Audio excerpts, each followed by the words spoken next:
Good evening.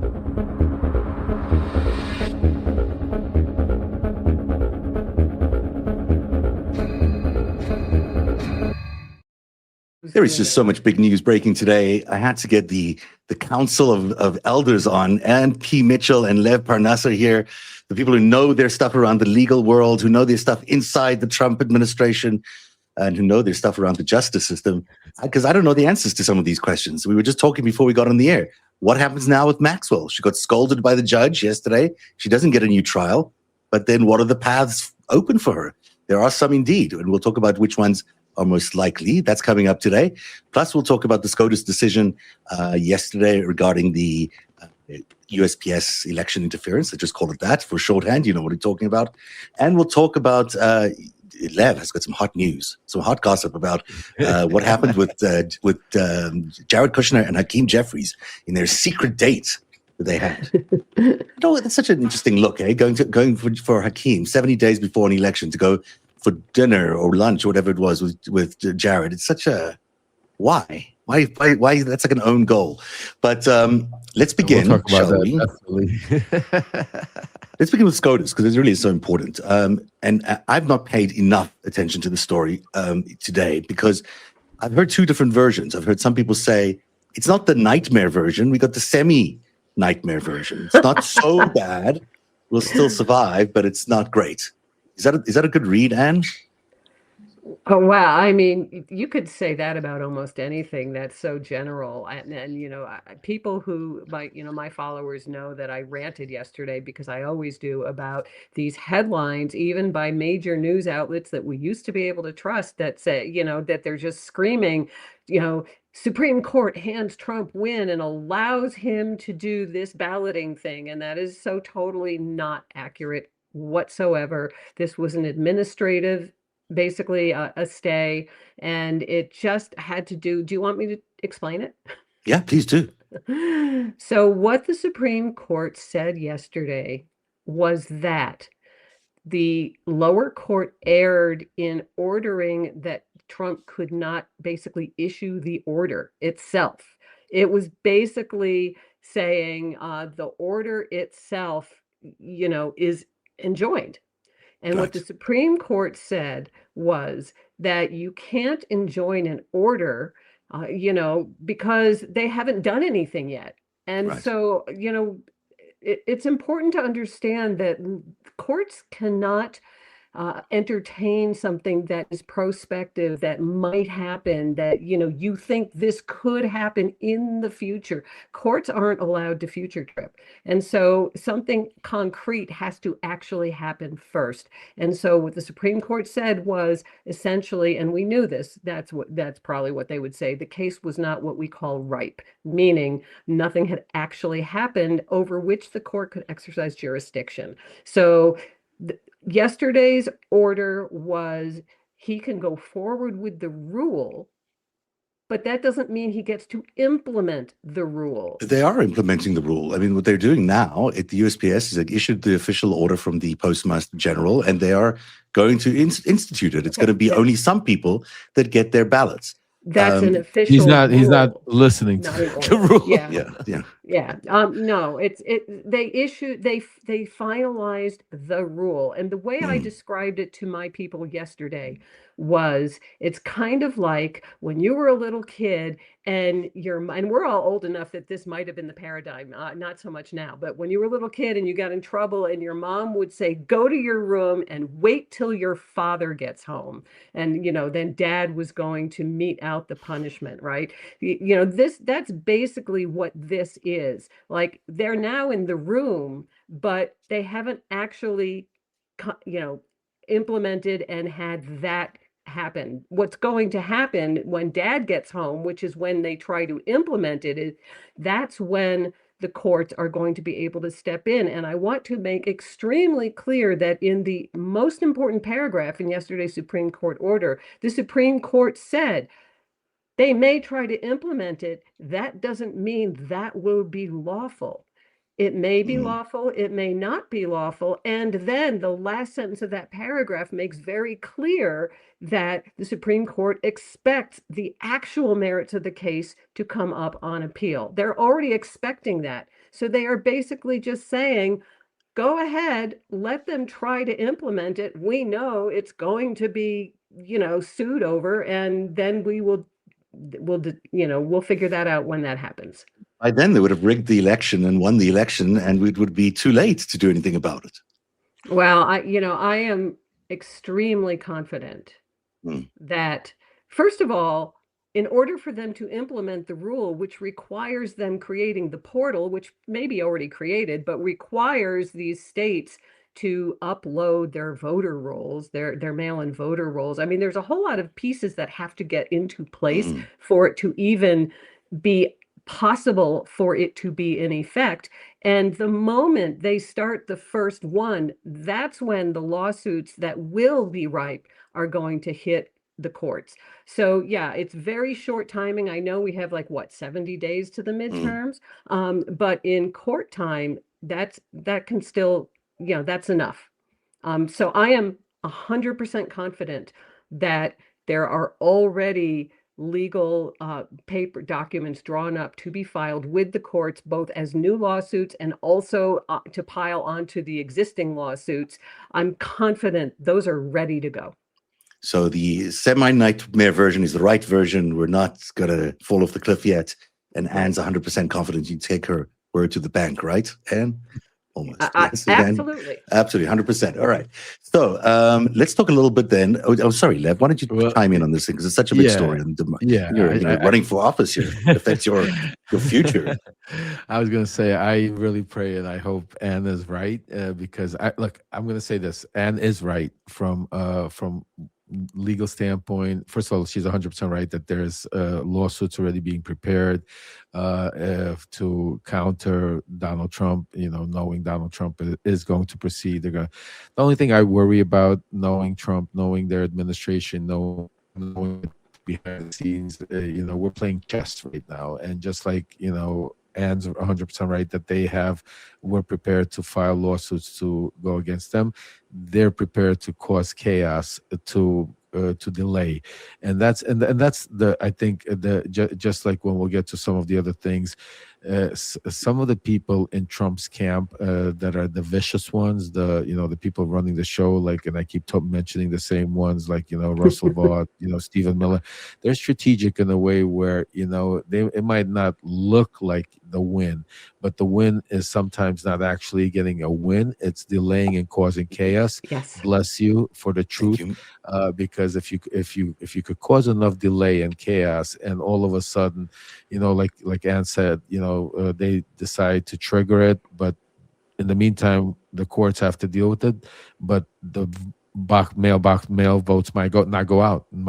They might get stopped. There might be some, and just knowing that could happen, and that is right there, should be cause of concern to part of Trump's antics, what they're going to try to do. So yes, I agree with Dan 100%. I pray with Dan 100%. I hope that we have, but knowing the people, the adversary that we're dealing with, they are also pretty well prepared, and the specialty that they have is trying to find the loopholes in our Constitution, the loopholes in the law, the loopholes in a way where they could be able to delay it. Well, while you file a case with the Supreme Court, where in the meantime we'll get a stay or whatever the legal stay is. But that's what I worry about, that there's some judge somewhere doesn't get, because remember, I'm not worried about this for the 2028 elections, because I agree with Ann 100%. By 2028, they will not.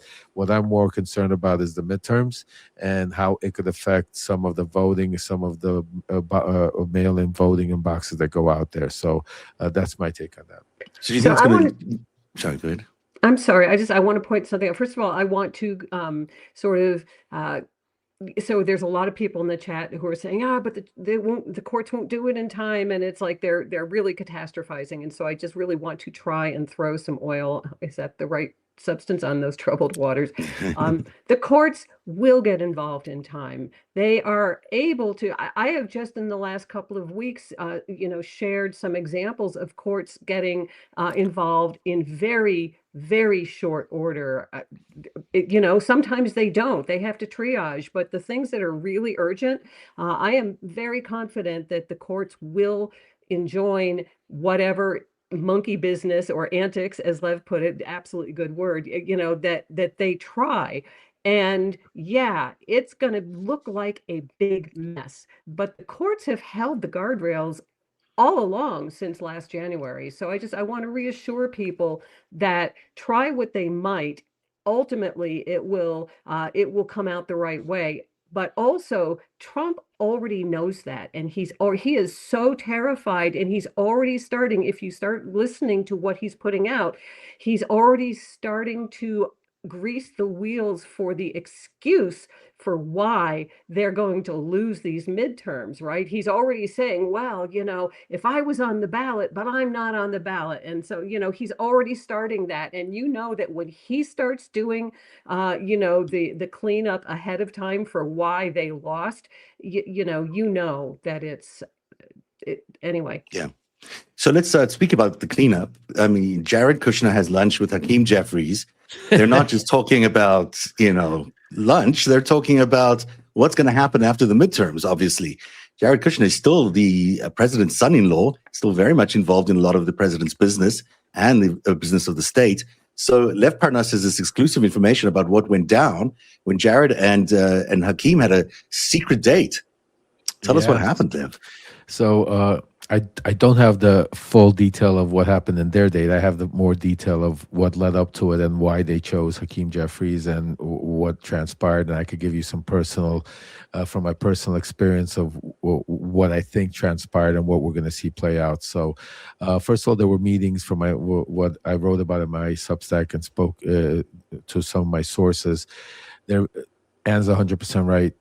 Trump is worried about, not worried, but they are, because worried is the wrong word with Trump. Trump is a psychopath, doesn't really worry. He thinks about things. But people in his camp have started having conversations with him about what the next steps are going to be after the midterms. In case they lose the House, in case they lose the Senate, what's going to happen.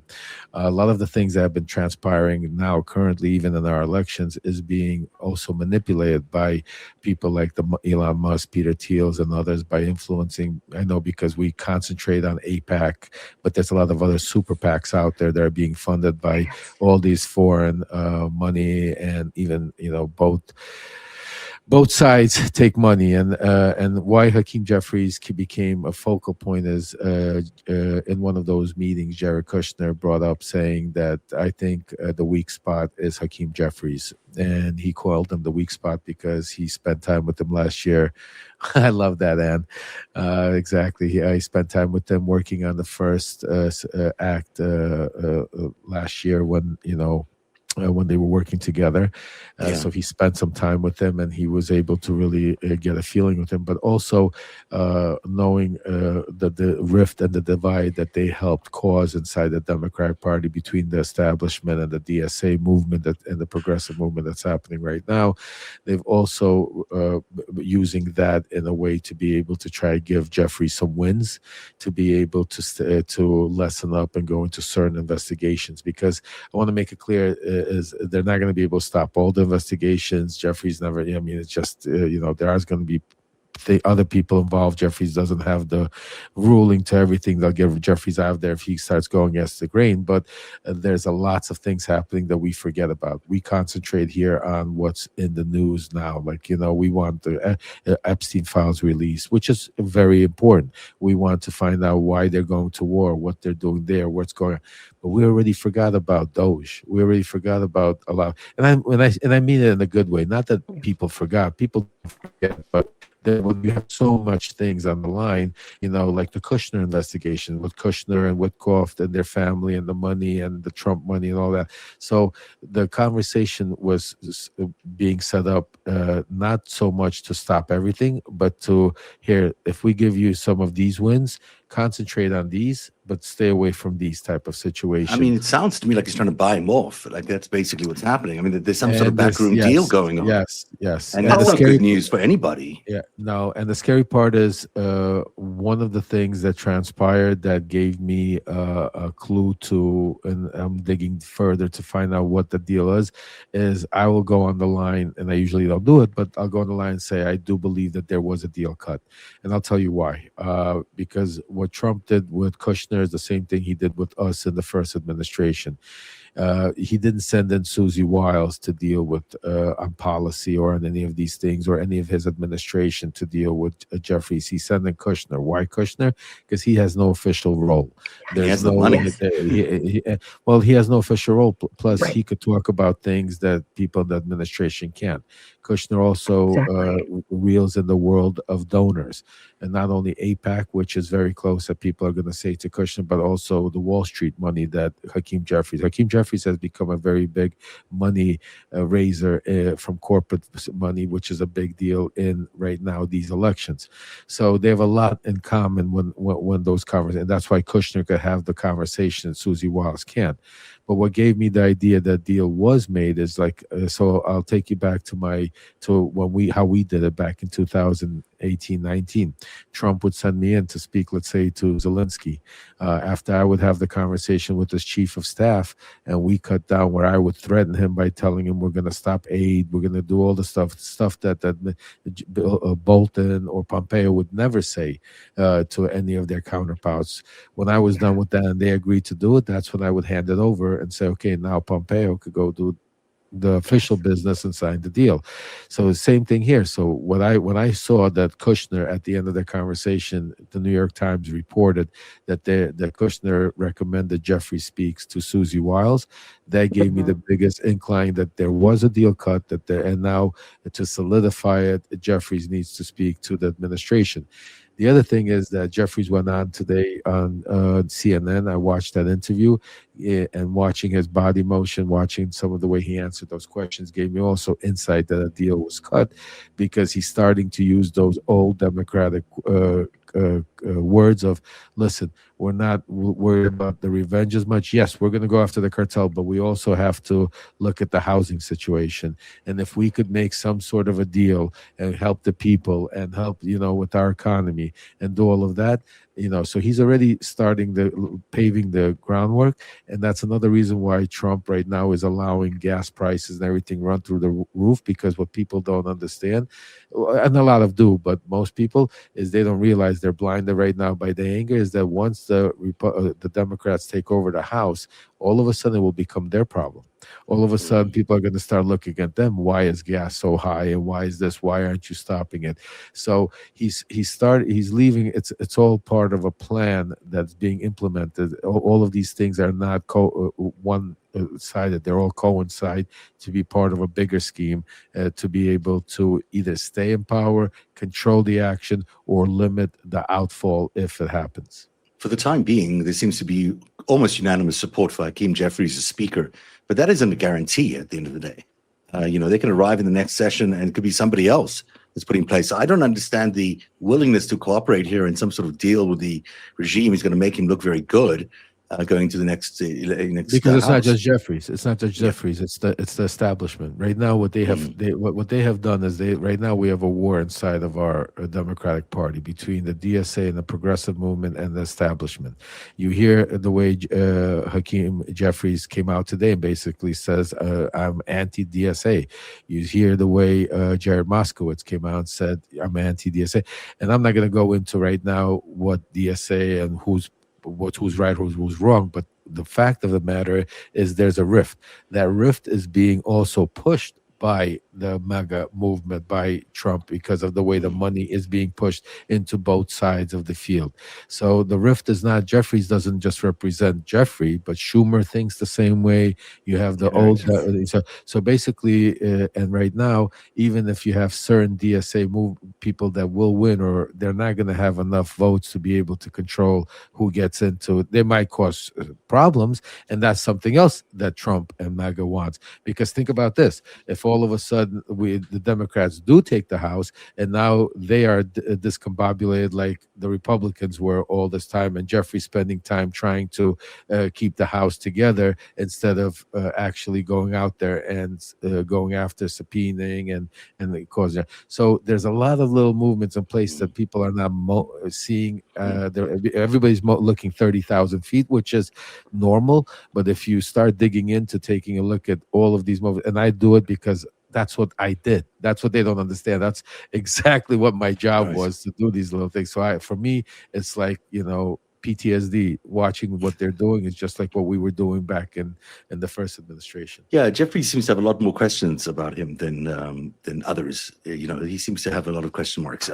But we'll see what happens. I mean, this is an interesting thing to watch. If Jared and Hakeem actually had a deal, we find out what it's about before the elections, well, that'll be big news and may really damage Hakeem's chances of being the speaker.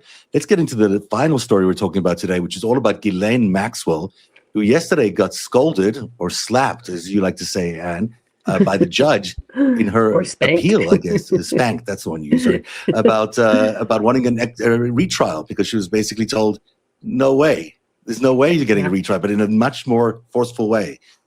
You've read some of this. What did the judge tell Ghislaine Maxwell, who filed her own appeal, by the way?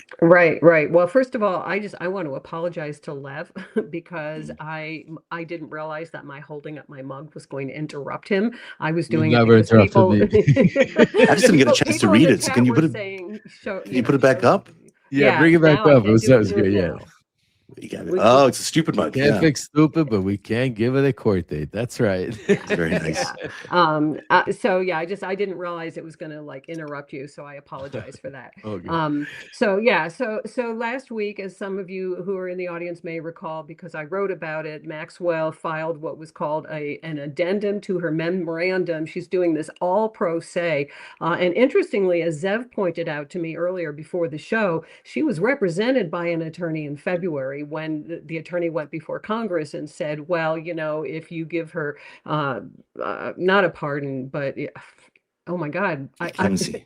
Thank you. Clemency. Yeah. What's the difference? Anne, can you tell us what the difference is? No, I actually can't. But anyway, the point is that at that point, in February, she was represented by counsel, but she's been filing pro se, which means without a lawyer, which is always, basically stupid.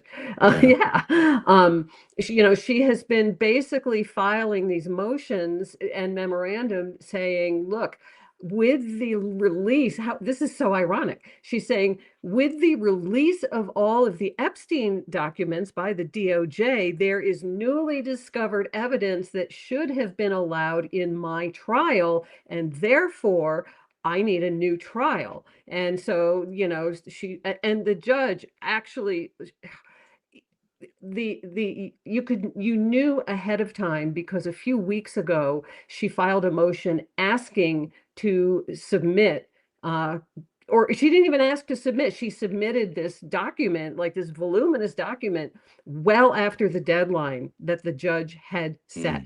And the judge was pissed. And he said, it's after the deadline, but I'm going to allow it. Basically, he was saying he was going to allow it because he, figured it was going to be appealed, and he didn't want to, he wanted to make sure that he had crossed all his T's and dotted all the I's. So anyway, this decision yesterday is the result of him looking at all of these documents that Maxwell had filed, making this claim that we need a new trial because of this after discovered evidence. And he was just like, no freaking way. You have exhausted everything. You have, you're a bad person. I mean, the first paragraph talks about how she was convicted of 5 counts of along with, quote, the pedophile Jeffrey Epstein, of abusing young girls sexually. I mean, it was right in the first paragraph, but he took 67 pages to actually, lay it all out. And that also is because, of course, she's probably going to appeal it, and she will lose. And so what are her paths out of jail here? She's got, she's no longer going to get a new trial in all likelihood. So she's got potentially a pardon that's being dangled by the president for a long time now. He said, yes, he can do it. Is he going to do it? I mean, what's the benefit to him of him doing that? Maybe she'll keep quiet about him. But the other problem with getting a pardon is you can't always plead the fifth afterwards because you've lost that excuse. So therefore, if you're going to testify, you have to testify honestly, which could be interesting, of course, if Ghislaine Maxwell is forced to testify honestly. But she doesn't want to go there, and I bet you the president doesn't want to go there. Lev, you want to take that? Yeah, let me start, and I'll pass it on to you because I think there's a couple of things we could. I think in that question, let's talk about, first of all, let's talk about her ways of getting out. I agree with Anne 100%. I mean, she'll try to do all these things, but her only escape right now is pardon. Pardon by the president. And I know he talked about it, dangled it, we spoke about, but I'm going to talk about from experience, from the person I know, watching him, knowing what he does, and like I say, watch what they do, not what they say. He said that, people in his camp around him, Todd Blanche said she's never getting a pardon. Nobody does it. But meanwhile, she was transferred to a facility that we speak about every day that should never happen. It reminds me also of a case that happened also very similar to Maxwell in his first administration. It was called Paul Manafort.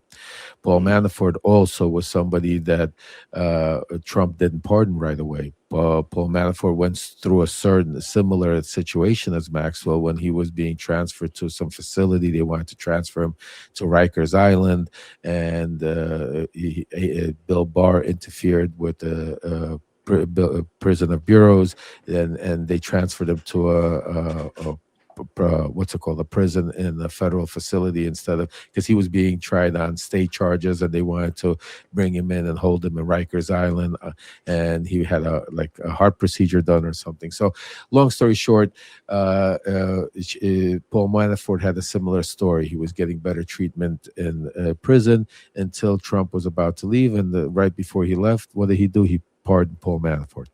Now, why do I bring that up? Is because Paul Manafort was very, very sticky situation in his first administration. He did not want to be connected to Paul Manafort in any way, especially with the elections coming up and everything. Once he realized already, that's why Paul Manafort sat in prison for 2 years. Otherwise, he would have pardoned him earlier. And I actually know a lot about that because one of Paul Manafort's bunkies happened to be a guy that was in my prison later on, and I could tell you, we're going to have some story time with Lev. You've been threatening to tell me about that whole thing for a long time, and I can't wait to hear it. Yeah, it's going to be the details. Oh yeah, it's gonna be incredible. So with that said, so I think, but I want to definitely do a shout out to one of the survivors, Lisa Phillips. She's been doing some incredible work, and hopefully I could help her. We spoke about where she is actually going right now in the UK, and trying to get charges brought up against Maxwell in the UK. So if Trump does pardon her in any way, that she will get right away picked up in UK, and will not be able to just be a free person and have the UK government go after her. So if the House, the House flips and Hakeem Jeffries now becomes the speaker, can a committee, then offer her immunity while she's still in prison? Is that even possible? I don't know. Can the committee? I think they could offer her immunity, but I don't think they could cancel her, pardon her. What's it called? Actual conviction. I think they could give her immunity at her testimony, but they can't cancel out her conviction. Only the president could do that. I think only he could grant her clemency. But if she gets a pardon, then she's a free agent. She can go talk to anybody. Well, that's the whole thing. That's why I want to bring Ann in on this one, because we've just seen something happen similar. We had Dr. Fauci being pardoned by Joe Biden, and then him coming in and taking the fifth in a statement. So I know a lot of us talk about that, and you want to talk a little bit about that, how that works. If she does get pardoned, doesn't guarantee us that she does take the fifth because of other state and UK chart or any other thing that she could, like Dr. Fauci said.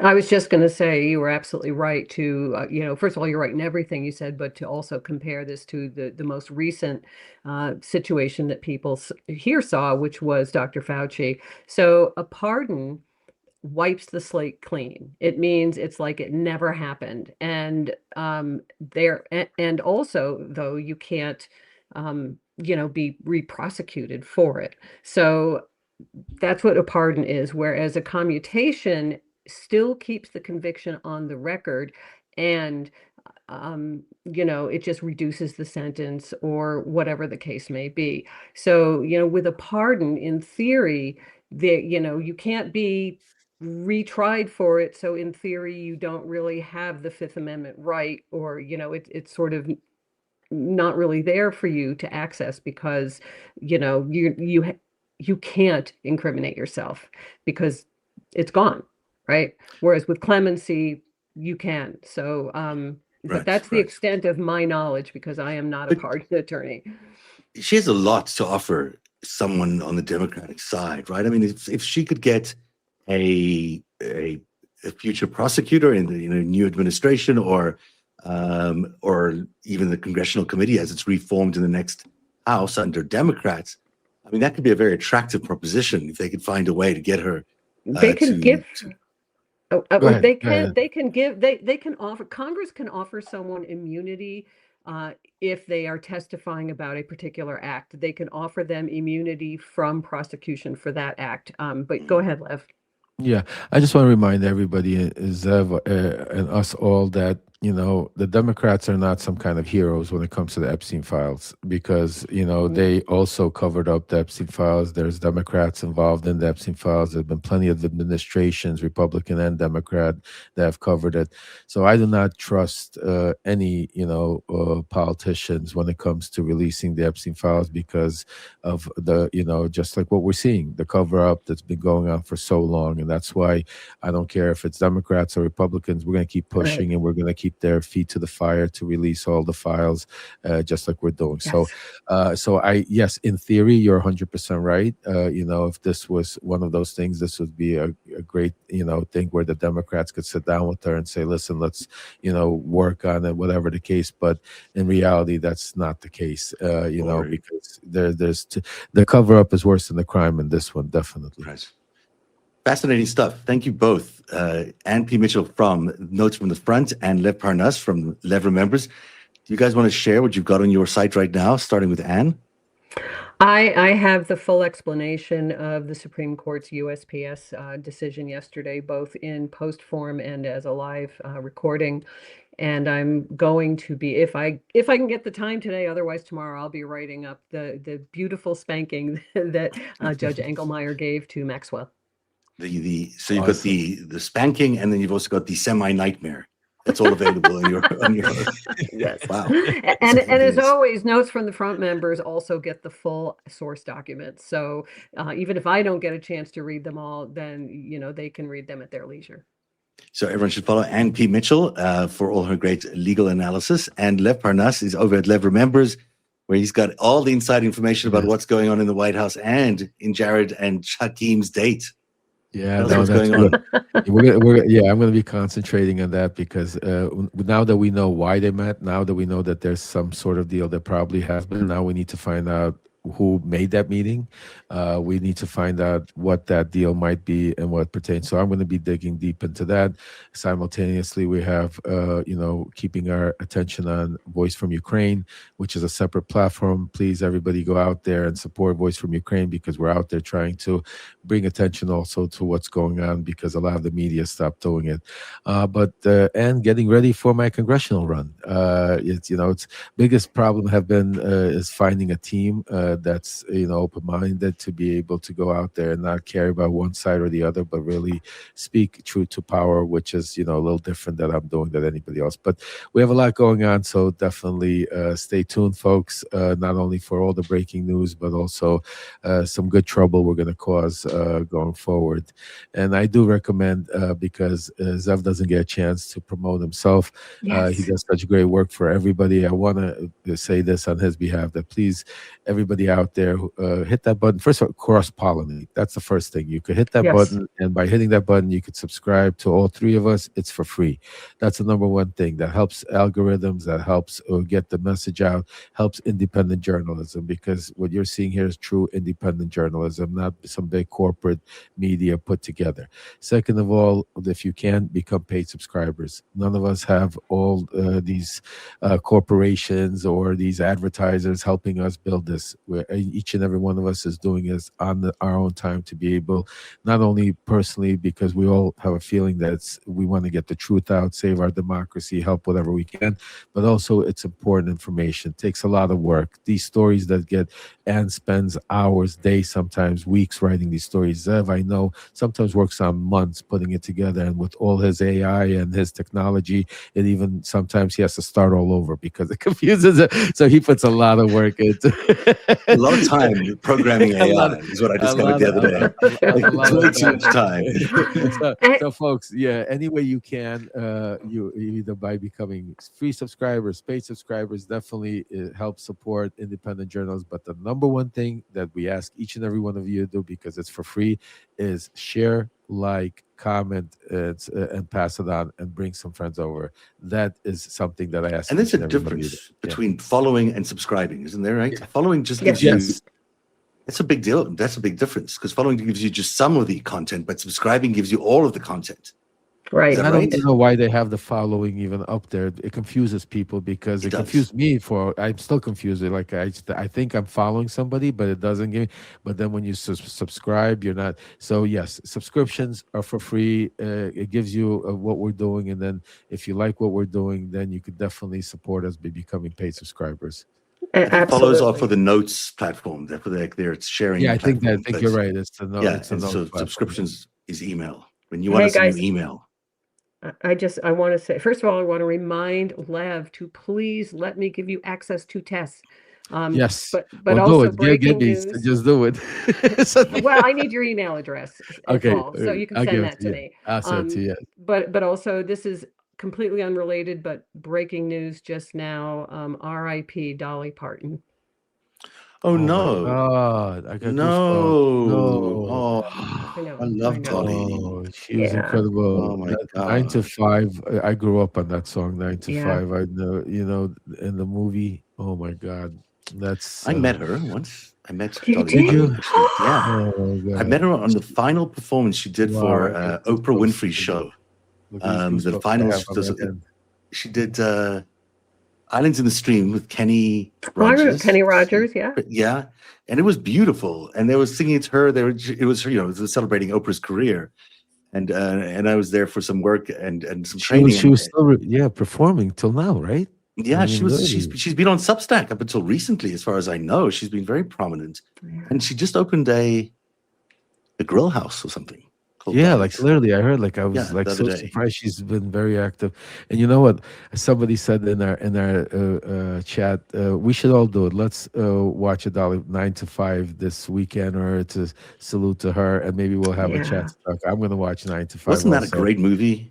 That was an incredible movie. That was just like, it was especially at that time. I mean, like they don't make movies like that anymore, unfortunately. They really don't. They really don't. Well, I mean, when do women get a chance like that to take revenge? I mean, it's really a remarkable kind of statement of where we are and where we've been. Was that the 80s? Was that the 80s or 90s? Remind me. Dolly must be. 80s.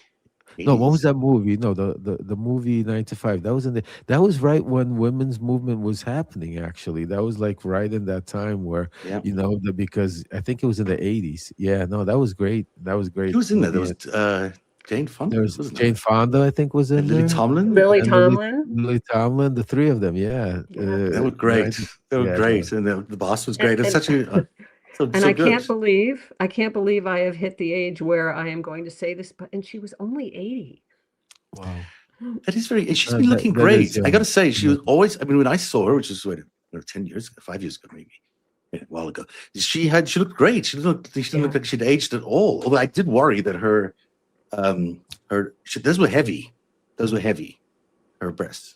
I think she always seemed like she was struggling with just lifting up that body. She's a tiny figure. That was her calling card. I mean, Yeah. everybody knew Dolly. I mean, when you heard Dolly Parton, you knew the breasts. Her and her wigs. Yeah. Her and her, yeah. It was You like didn't realize how much until you saw her. Like when you see her, you realize she's tiny frame. on her back. And this really, especially, like, yeah. I could imagine, yeah. And that's hard to perform in. And she and Kenny Rogers had such great chemistry. It was so beautiful to watch them do their thing. It was just that had to be magic. yeah, and Oprah was crying. It was a beautiful moment. Now we're crying for Dolly Parton, dead at 80. Rest in peace. Yeah. Yeah. I guess that's the show today. Okay, Back at I was 3 just o'clock. gonna Go say, ahead. I just let to hopefully end on a little more uplifting note, guys.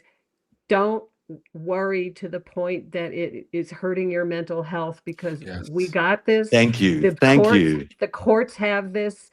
You know, they're going to try everything they can, but the courts are going to hold them to account. You promise, Anne? I promise. No deviation from this. We're actually going to get what we. I hope so. Can I just recommend a book, The Presidents and the People, where there are 5 instances in history where presidents tried to do these exact same things, and every single time the people and the courts held them to account. And here we are, still here. So they can try, Amen. but they will not succeed.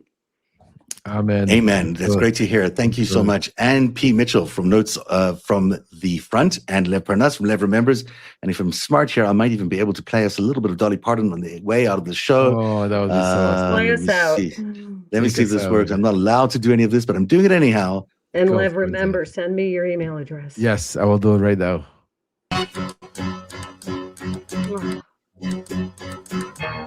Tumble out of bed and I stumble to the kitchen, pour myself a cup of ambition and yawn and stretch and try to come to life. Jump in the shower and the blood starts pumping. Out on the streets, the traffic starts jumping with folks like me on the job from 9 to 5. Goodbye. Working 9 to 5. What a way to make a living. Getting by. It's all taking and no giving. They just use your mind and they never give you credit. It's enough to drive you crazy if you let it. 9 to 5. For service and devotion, you would think that I would deserve a better promotion. Want to Incredible. I got goosebumps. but the boss won't seem to let me in. I swear sometimes that man is out to get me. Yeah, that's right. All right. I've got tears in my eyes. I do too. I can't even. I remember the boss. Remember the boss. Oh my God, this is over 40 years ago, guys. I feel. Oh my God. It's true. Look at him. Oh my God. Everybody sing. Let's go, guys. Everybody in the chat. Let's do it. And no giving. Use your mind and you never get the credit. Sometimes 87 years for someone on the chat. Wow. Thank you, Joel B.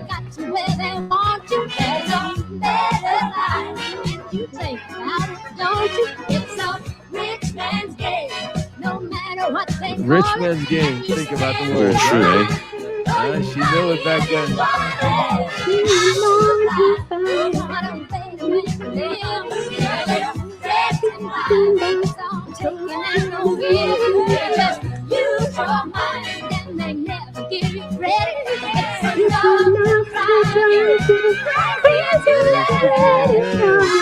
All right, guys. Have a great day. See you tomorrow. Thank you so much. R.I.P.